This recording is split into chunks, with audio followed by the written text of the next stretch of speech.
Hutan hujan tropis adalah hutan paling kaya keanekaragamannya. Hutan ini merupakan rumah dari setengah spesies fauna dan flora di seluruh dunia. Hewan dan tumbuhan di hutan ini saling berinteraksi. Interaksi apa yang terjadi? Mari kita lihat di video ini. Tapi sebelumnya, kita lihat dulu hewan-hewan apa saja yang ada di hutan tropis ini.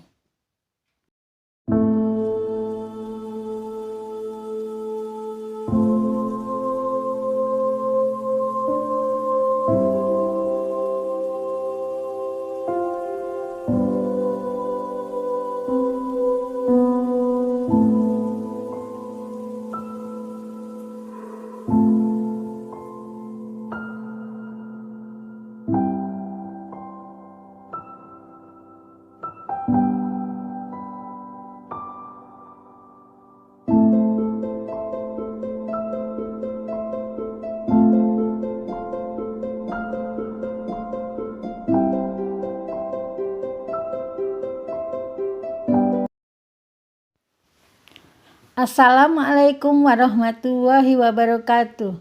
Halo semuanya. Semoga semuanya dalam keadaan baik, sehat, dan semangat untuk belajar. Jumpa lagi di channel kami, channel Belajar Proyek IPAS. Pada video ini kita akan belajar tentang interaksi organisme dalam ekosistem. Selamat menonton.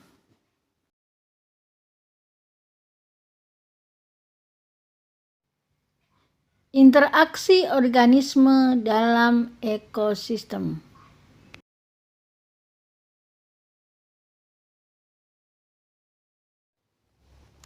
Tujuan pembelajaran. 1. Mengidentifikasi interaksi organisme dalam ekosistem. 2. Menjelaskan pengertian kompetisi. 3. Menjelaskan pengertian predasi.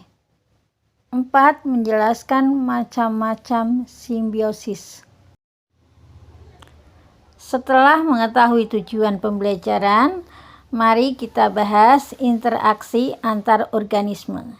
Interaksi antar organisme itu ada 3 macam, yaitu 1. Kompetisi, 2. Simbiosis, 3. Predasi. Mari kita bahas satu persatu. Sekarang kita bahas kompetisi. Kompetisi adalah interaksi antar organisme-organisme yang hidup bersama dalam satu habitat yang bersaing untuk mendapatkan wilayah, makanan, ataupun pasangan. Berikut ini contoh-contoh kompetisi.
Berikutnya kita bahas tentang predasi.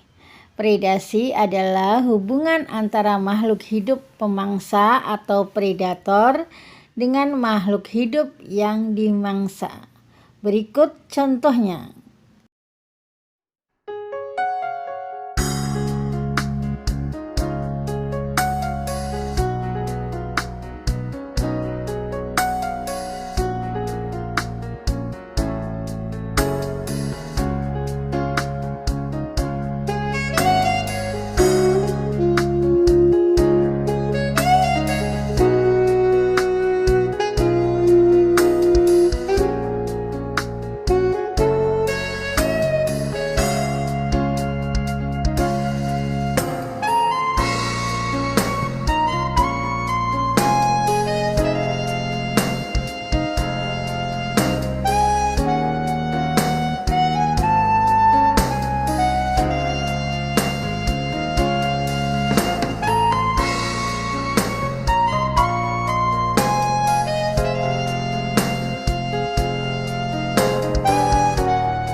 Sekarang kita lanjutkan pada simbiosis. Simbiosis merupakan semua jenis interaksi biologis dalam jangka panjang dan dekat antara dua organisme yang berbeda. Simbiosis ada 4 macam, yaitu mutualisme, komensalisme, parasitisme, dan netralisme. Simbiosis mutualisme adalah hubungan antara dua jenis makhluk hidup yang saling menguntungkan. Berikut contoh-contohnya. Ikan badut dan anemon. Ikan badut mendapatkan keuntungan berupa perlindungan dari predatornya, karena anemon mempunyai tentakel yang berbisa yang dapat menyengat hewan lain, tapi tidak dengan ikan badut. Selain itu, ikan badut juga mendapatkan makanan berupa parasit anemon. Sementara anemon mendapatkan perlindungan dari parasit-parasit yang berbahaya.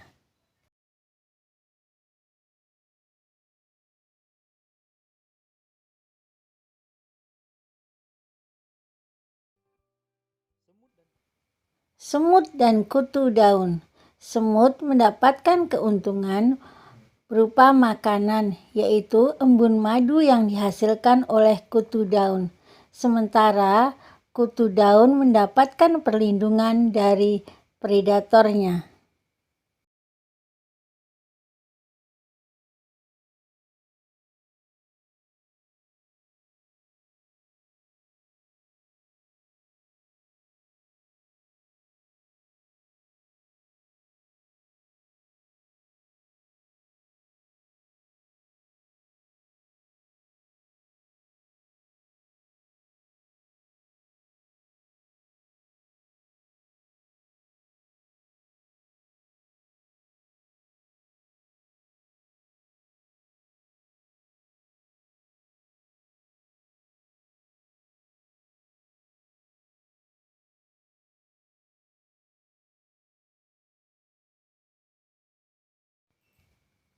Kupu-kupu dan bunga.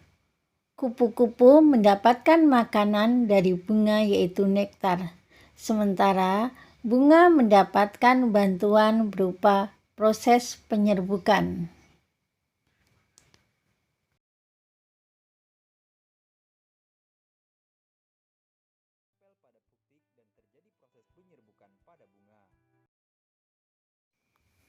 Bakteri rhizobium dan tanaman polong-polongan. Bakteri rhizobium mampu mengikat nitrogen bebas dari udara dan mengubahnya menjadi senyawa yang dapat dimanfaatkan oleh tanaman. Sementara itu, bakteri rhizobium juga memperoleh makanan dari tanaman polong-polongan. Simbiosis mutualisme berikutnya adalah kerbau dan burung jalak. Pasti kalian sudah tahu apa keuntungan kerbau dan burung jalak. Ya, burung jalak mendapatkan makanan berupa kutu kerbau, sementara kerbau terbebas dari kutu. Berikutnya kita bahas simbiosis komensalisme. Simbiosis komensalisme adalah hubungan dua makhluk hidup di mana makhluk hidup pertama diuntungkan sedangkan makhluk hidup kedua tidak untung dan tidak rugi. Berikut contoh-contohnya. Ikan-ikan kecil di sekitar ikan hiu atau disebut ikan remora mendapatkan sisa-sisa makanan dan perlindungan dari mangsanya. Sementara ikan hiu tidak diuntungkan dan tidak dirugikan.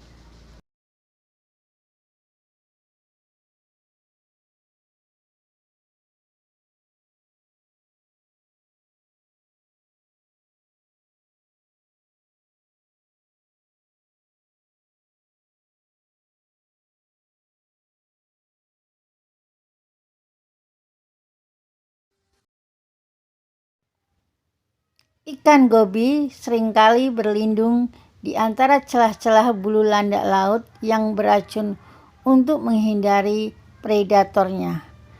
Dalam hal ini ikan gobi diuntungkan, sedangkan landak laut tidak diuntungkan dan tidak dirugikan. Anggrek dan pohon mangga. Anggrek mendapatkan keuntungan berupa tempat tinggal, sinar matahari, dan air. Sementara pohon mangga tidak dirugikan dan tidak diuntungkan. Demikian juga pohon paku dan inangnya.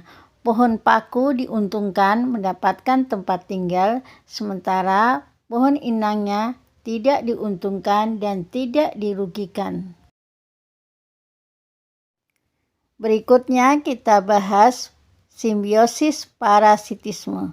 Simbiosis parasitisme adalah interaksi antar makhluk hidup yang satu mendapatkan keuntungan sedangkan yang lain dirugikan. Berikut contoh-contoh parasitisme. 1. Tali putri dan pohon inangnya. Tali putri mengambil nutrisi dari pohon inangnya. Yang kedua, benalu dan pohon mangga. Benalu mengambil nutrisi dari pohon mangga. Berbeda dengan anggrek dan pohon paku yang hanya menempel, tetapi benalu menyerap nutrisi. Ketiga, nyamuk pada manusia. Nyamuk akan menghisap darah pada manusia dan bisa saja nyamuk menularkan berbagai macam penyakit.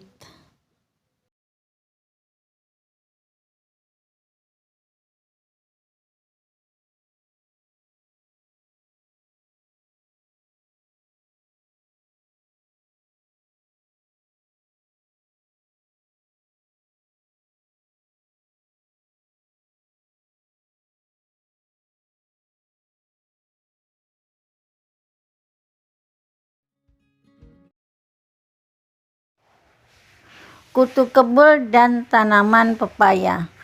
Kutu kebul akan menyerap getah dari tanaman inang, sehingga akan merugikan tanaman inang. Contoh berikutnya adalah bekicot dan tanaman.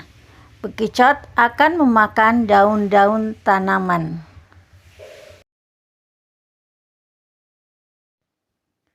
Terakhir kita akan membahas simbiosis netralisme. Simbiosis netralisme adalah simbiosis yang terjadi di antara dua makhluk hidup di mana kedua makhluk hidup itu tidak dirugikan dan tidak diuntungkan. Berikut contoh-contohnya.